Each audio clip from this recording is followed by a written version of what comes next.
교갑자 TV 시청자 여러분 안녕하십니까? 2022년 3월 13일입니다. 이제 대통령 선거가 끝난 지 3일밖에 되지 않았는데 벌써 크게 달라지는 부분이 있습니다. 외교 부분입니다. 이 외교 안보는 대통령의 거의 독점적 영역입니다. 국회 의석수와 관계없이 대통령이 자신의 철학에 따라서, 가치관에 따라서, 전략에 따라서 소신을 펼 수 있는 부분인데, 사실은 이 외교 안보 분야가 국정에서 가장 중요합니다. 특히 우리는 아직 전쟁 상태고 적이 핵무기를 가지고 있는 상황에서는 외교 안보에서는 실수가 허용되지 않습니다. 그런데 윤석열 대통령 당선인은 이번 선거를 치르면서 이 외교 안보 문제를 피해가지 않고 정면 승부했습니다. 특히 토론회 때 아주 인상적인 장면이 있었습니다.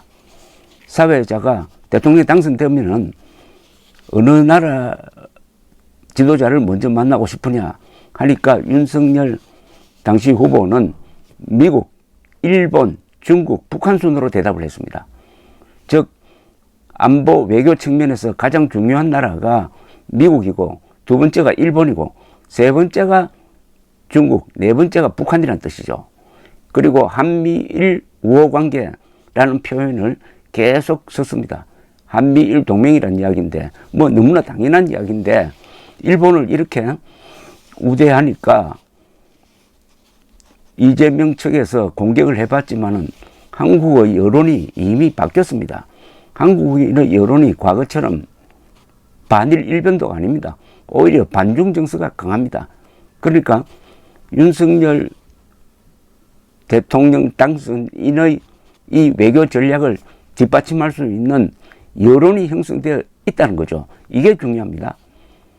여론의 뒷받침을 받아야 외교 안보 정책이 성공할 수 있는데, 지금 국민들은 이제는 중국에 대해서 당당할 것을, 북한에 대해서는 엄격할 것을 요구하고 있습니다.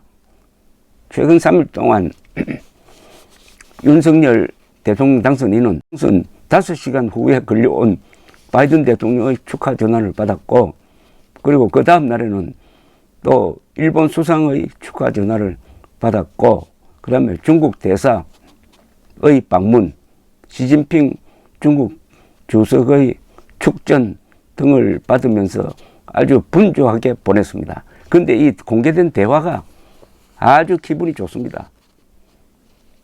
중국에 대해서는 책임 있는 세계 강국으로서의 역할을 다해 주시기 바랍니다 라고 했습니다.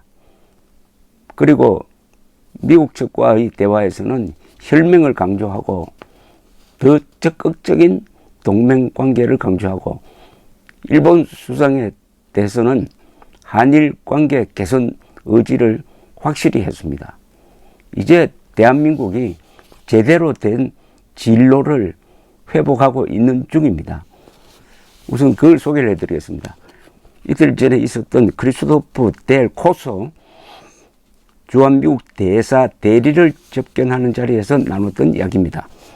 윤 당선인은 이렇게 이야기했습니다. 한국의 유일한 동맹국가는 미국입니다. 우리는 서로의 안보를 피로서 지키기로 약조한 그런 국가이기 때문에 이에 걸맞은 관계가 다시 자리를 잡아야 할 것으로 생각합니다.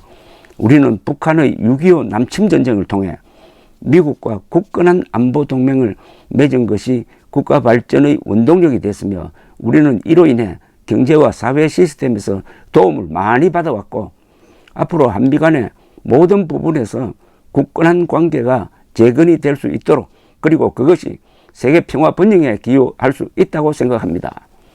문재인 같으면은, 이재명 같았으면은 북한의 6.25 남침 전쟁 이런 표현을 절대 쓰지 않습니다.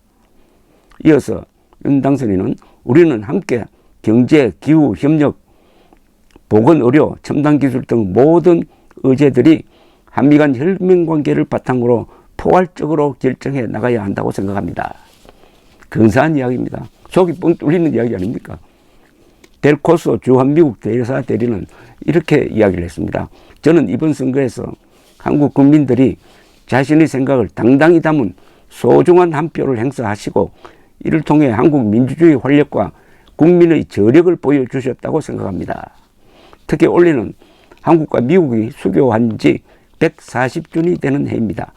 이런 측면에서 한미동맹은 그 어느 때보다 굳건하다고 생각합니다. 한미양국은 한국전쟁의 전쟁터에서 혈맹을 맺었고 이를 통해 가장 굳건하고 물샐 틈 없고 탄력적인 확고한 양국 동맹관계를 구축해 왔습니다. 이를 탄탄한 기반으로 삼아 양국은 경제적 사회적 관계를 맺어왔고 이것이 오늘날 번영하는 한국 민주주의에 기여했다고 생각합니다. 동시에 우리는 새로운 도전과 직면하고 있습니다. 계속해서 민주주의가 국민 모두를 위해 성과를 낼 수 있다는 것을 보여줄 것입니다. 대한민국 국민의 활발한 시민활동 참여라든지 공정선거를 치르는 것을 보면 한국이 진정한 민주주의의 롤모델이라고 생각합니다. 당선된 지 얼마 안 되어서 거의 당선 직후에 바이든 대통령께서 축하 전화를 드릴 수 있어서 굉장히 감사하고 기쁘게 생각합니다. 적절한 방식에 따른 한일 관계 개선의 중요성을 강조드리고 싶습니다. 이렇게 이야기를 했습니다. 미국 대리대사는 한국의 민주주의가 이제는 세계의 롤모델이 되었다고 이야기했습니다. 이런 칭찬을 받으면 기분 안 좋지 않습니까? 민주주의를 한 지 70여 년밖에 안 됐는데 이렇게 국민들이 평화적으로 정권을 교체할 수 있다는 것, 이걸 보여준 것. 후진국 같으면은 정권 교체하기 위한 선거를 하는 과정에서 막 피를 흘리고 쿠데타도 나고 민중봉기도 납니다. 우리는 조용하게 해치웠지 않습니까? 대단한 민주주의라는 칭찬을 미국으로부터 받으니까 얼마나 기분이 좋습니까? 그 다음 일본 기시다 총리와 통화한 내용을 소개해 드리겠습니다. 윤 당선자는 기시다 총리님의 축하 전화 감사합니다. 특히 오늘 3.11 동일본 대지진 11주기를 맞아 일본 동북지방 희생자와 가족분들, 피해를 입은 모든 분께 깊은 위로의 말씀을 드립니다. 한국과 일본 양국은 동북아 안보와 경제 번영 등 향후 힘을 모아야 할 미래 과제가 많은 만큼 양국 우호 협력 증진을 위해 함께 협력해 나갑시다. 현안을 합리적으로 공동 이익에 부합하도록 해결해 나가는 것이 중요합니다. 취무 한미일 3국이 한반도 사안 관련 공조를 더욱 강화해 나가길 기대합니다. 이게 참 좋은 이야기입니다. 한미일 3국 공조를 강화해 나가겠다고 했어요. 그런데 문재인은 시진핑을 만나서 한미일 군사동맹을 발전시키지 않겠다고 약속을 했습니다. 이걸 깨버린 거죠. 기시다 총리는 이렇게 이야기를 했습니다. 한일은 서로 중요한 이웃나라입니다. 국제사회가 시대를 구분하는 큰 변화에 직면한 가운데 건전한 한일 관계는 원칙에 근거한 국제 질서를 지키고 지역과 세계의 평화, 안정, 번영을 확보하는 데 있어 필수적입니다. 우리는 1965년 국교 정상화 이후 구축해 온 한일의 우호 협력 관계를 기반으로 한일 관계를 발전시켜 나갈 필요가 있습니다. 저는 윤 차기 대통령의 리더십을 기대합니다. 두 사람 모두 문재인 정권에 의해서 아주 최악으로 갔던 한일 관계를 복원하겠다고 합니다. 그 다음 싱하이밍 주한 중국 대사를 접견해서 나눈 대화입니다. 윤 당선인은 이렇게 이야기합니다. 시 주석의 축전에 감사합니다. 한중 관계 발전을 위해 양국 지도자의 역할이 중요하며 책임 있는 세계 국가로서 중국의 역할이 충족되기를 우리 국민이 기대하고 있습니다. 중국이 세계 국가이기는 하지만은 경제력으로는 제2위의 국가이긴 하지만은 아직도 국제 규범을 지키지 않는다 하는 것을 애둘러 설명한 거죠. 책임 있는 세계 국가로서 중국의 역할이 충족되기를 우리 국민이 기대하고 있습니다. 고위급 회담 정례화 등 소통을 강화하여 한중수교 30주년의 의미를 발전시켜 나갑시다.